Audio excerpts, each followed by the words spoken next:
Relax nyo lang ha. Relax. Para tama ka. Lambot lang. Yan. Relax lang. Ouch!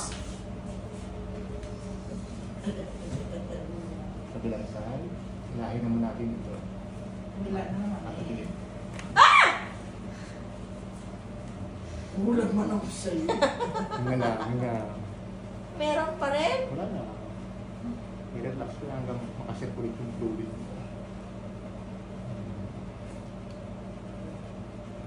Dito mag-a-adjust din tayo dito. Double check natin ang leg mo ha. Para mag-circulate yung mga ano, mawala yung mga barabara mo. Relax. Lambot ka na.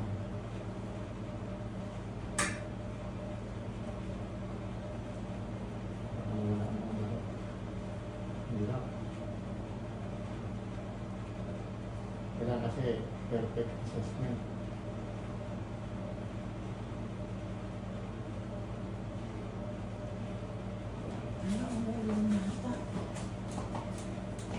Paano? Cellphone. Lambot lang. Babalik. Kaya yun. Baba ang shoulder. Relax mo.